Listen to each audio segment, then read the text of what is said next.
भाग्य से 12% से ज्यादा आबादी उत्तर प्रदेश की है और माननीय उनके पिताजी या बेटा जी इतनी बड़ी आबादी में कोई अपने में से एक बार किसी को मौका नहीं दिया। उनकी पार्टी 4-4 बार मुख्यमंत्री बनाती है लेकिन किसी यादू बंधु को मौका नहीं देती।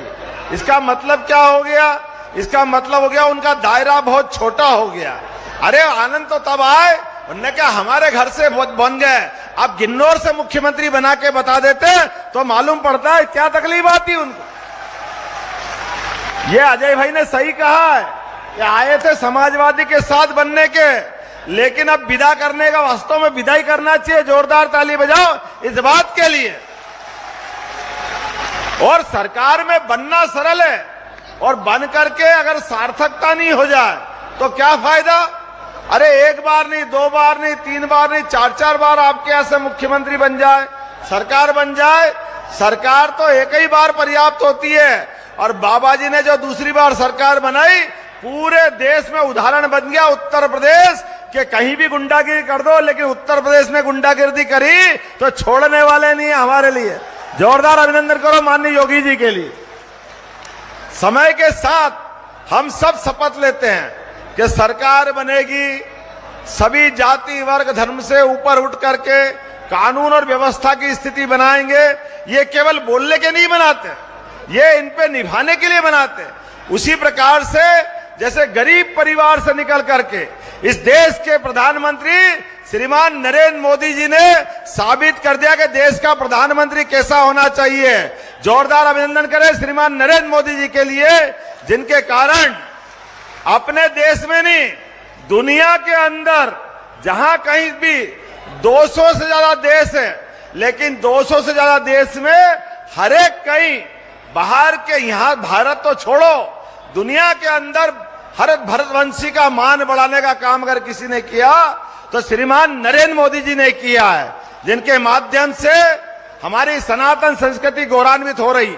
आप बाहर कहीं चले जाओ और आप जय जय श्री राम बोल दो, इसका मतलब है कि आप भारत से आए। वर्तमान का दौर इतना आनंद का बनाने का अगर किसी ने श्रेय दिया तो माननीय श्रीमान नरेंद्र मोदी जी और श्रीमान योगी जी ने दिया। हम अभिनंदन करें अपने नेताओं का। आज इस दौर में मुझे एक और बात जोड़ना है। मैं थोड़े दिन पहले शिक्षा मंत्री था और शिक्षा मंत्री में मेरे मन में भी कशिश थी कि हम अपने कॉलेज के बच्चों को शिक्षा देना चाहते हैं, लेकिन ये भी एक 5000 साल पुराना इतिहास है। भगवान कृष्ण ने गोकुल वृंदावन से आकर के कंस को मारा, लेकिन कंस को मारने के बाद शिक्षा को कैसी महत्ता दी कि वो उज्जैन जाके शिक्षा ग्रहण करने गए सांदीपनी आश्रम में।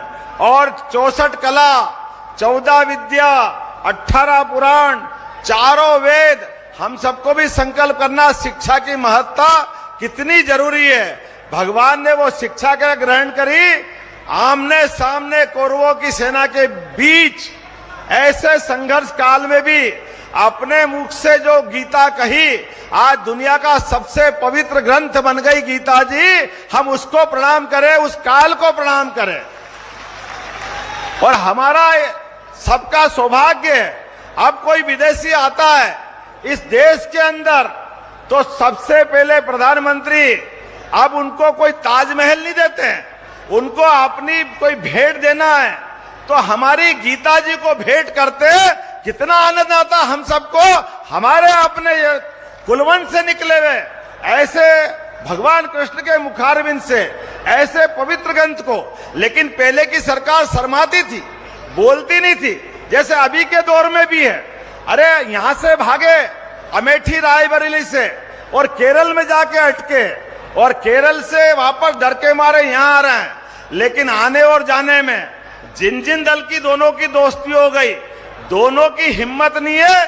अरे हम तो कई फार्म भरने जाएं तो श्रद्धा के साथ कोई देव दर्शन कर लें, लेकिन ये कांग्रेस और समाजवादी के लोग ना तो मथुरा में नमस्कार भगवान को करने जा रहे हैं, ना राम जी के पास जा रहे हैं। तो इनको आशीर्वाद मिलेगा कहां से? कौन आशीर्वाद देगा इनको?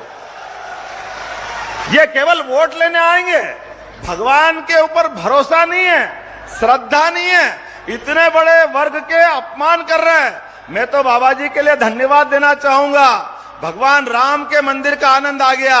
और अभी हमने सुना है, जैसे हमने बाबा महाकाल का, महालोक का आनंद कर दिया, बनारस का आनंद कर दिया। आपने कहा चुनाव के बाद की तैयारी है कि हम मथुरा में भी भगवान कृष्ण के आनंद करेंगे। ये इनका अपना संकल्प है।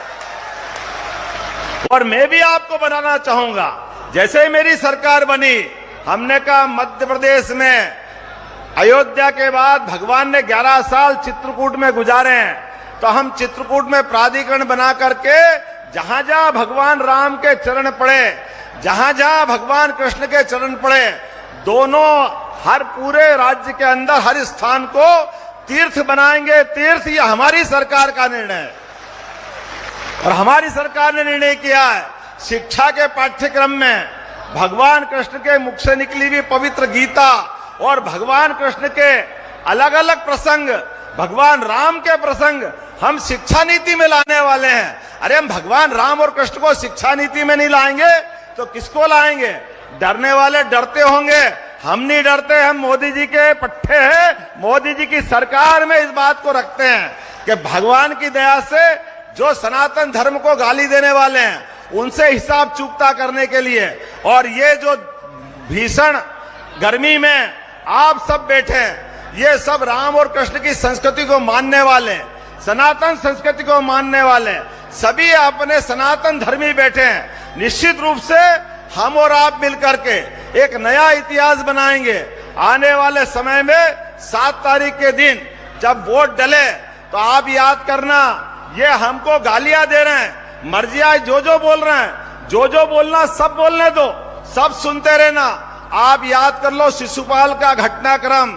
भगवान कृष्ण ने उनकी माताजी से कहा था, माताजी 100 तक गिनूंगा, 1 2 3 4 5, और जैसे ही 100 हुआ भगवान ने उंगली ऊपर करी, सुदर्शन चक्र आया और हिसाब चूकता कर दिया था। आप भी अपनी उंगली बचा के चलना, जितने लोग यहाँ बैठे हैं आपके हाथ में भी 7 तारीख के दिन सुदर्शन चक्र आने वाला है। यहां से लेके वहां तक भगवान कृष्ण को स्मरण करना और सब अपना मन में संकल्प करना, किसी भी हालत में अब की बार हमारे को कमल खिलाना है। बोलो सब तैयार है?